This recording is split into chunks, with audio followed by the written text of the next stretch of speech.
राधे राधे, जय श्री कृष्णा। मैं मंजू कुमार एक बार फिर से स्वागत करती हूँ आपका हमारे यूट्यूब चैनल में। आज मैं एकादशी की कथा सुनाऊंगी।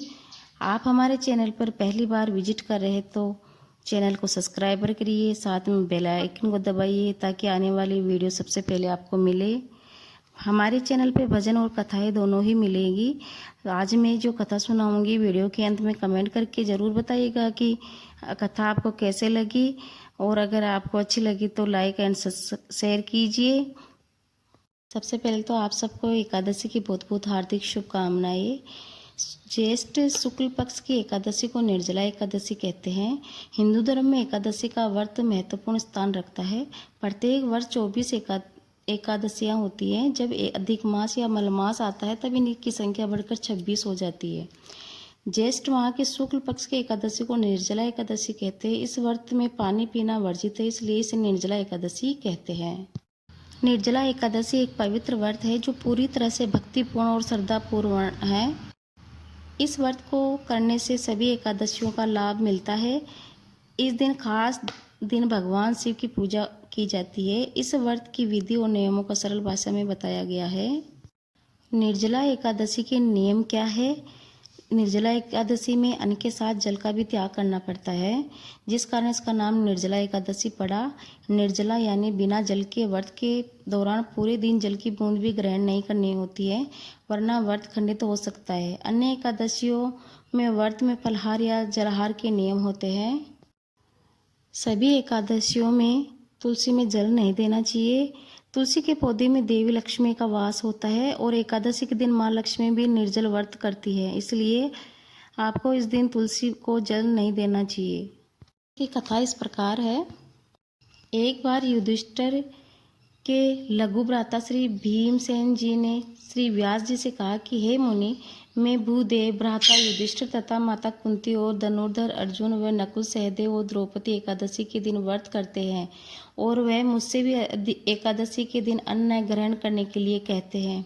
मैं कहता हूँ कि हे भाइयों, मैं दान भी कर सकता हूँ, अत्यंत भक्तिपूर्वक भगवान का श्रद्धा से पूजन भी कर सकता हूँ, किंतु भूखे रहने की मेरे बस की बात नहीं है।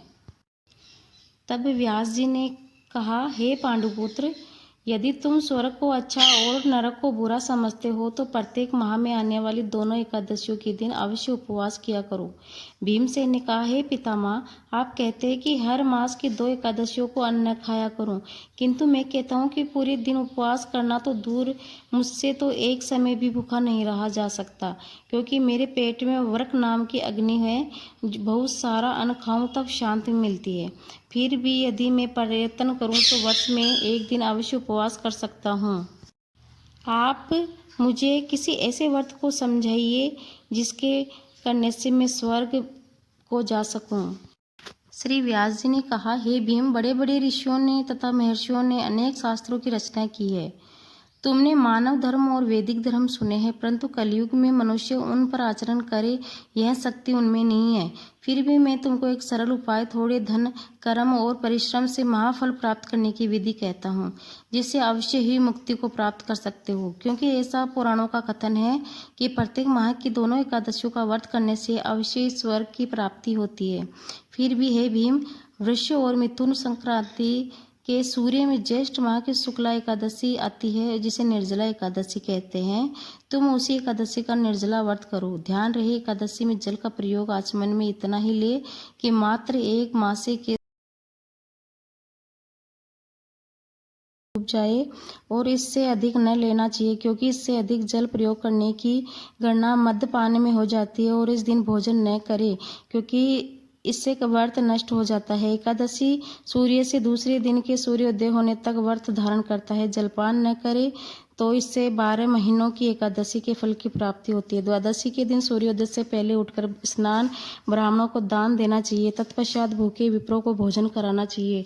उसके पश्चात स्वयं ही भोजन करे। इस प्रकार व्रत करने का फल संपूर्ण 1 वर्ष की एकादशियों के फल के समान होता है। भीमसेन, स्वयं भगवान ने मुझसे कहा था कि इस एकादशी का पुण्य समस्त तीर्थों और दानों के पुण्य के समान होता है। एक दिन निर्जल रहने से मनुष्य के समस्त पाप नष्ट हो जाते हैं। जो मनुष्य एकादशी के दिन निर्जल रहते हैं उन्हें मनुष्य मृत्यु के समय यम के भयानक दूत दिखाई नहीं देते। उस समय भगवान विष्णु के पार्षद उसे लेने आते हैं और पुष्पक विमान में बिठाकर स्वर्ग को ले जाते हैं। इसलिए संसार में सबसे श्रेष्ठ व्रत निर्जला एकादशी का व्रत है। हे भीमसेन, इसलिए मनुष्य को निर्जला एकादशी का व्रत करना चाहिए और उस दिन ओम नमो भगवते वासुदेवाय मंत्र का उच्चारण करना चाहिए। गो का दान करना भी श्रेष्ठ होता है। श्री व्यास जी की शिक्षा मानकर महाबली भीमसेन ने निर्जला एकादशी व्रत धारण किया, तभी से इसका नाम भीमसेनी एकादशी के नाम से भी विख्यात हुआ। निर्जल व्रत करने से पहले भगवान की पूजा करनी चाहिए। हाथ जोड़कर विनय करें कि हे भगवान, मैं आज निर्जल व्रत करता हूँ, आप मेरी मनोकामना पूर्ण करें। शक्ति के अनुसार अन्न, जल, वस्त्र, धन आदि योग्य ब्राह्मणों को दान करें और अक्षय फल प्राप्त होता है।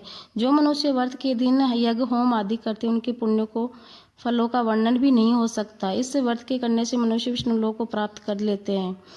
ब्राह्मण, हत्यारे, मदपान करता, चोरी करने वाले और गुरुद्वेषी तथा असत्य भाषी मनुष्य भी इस व्रत को करने से स्वर्ग को जाते हैं और जो मनुष्य इस दिन अन्न खाते हैं वे चांडाल के समान समझे जाते हैं। बोलो एकादशी मैया की जय हो।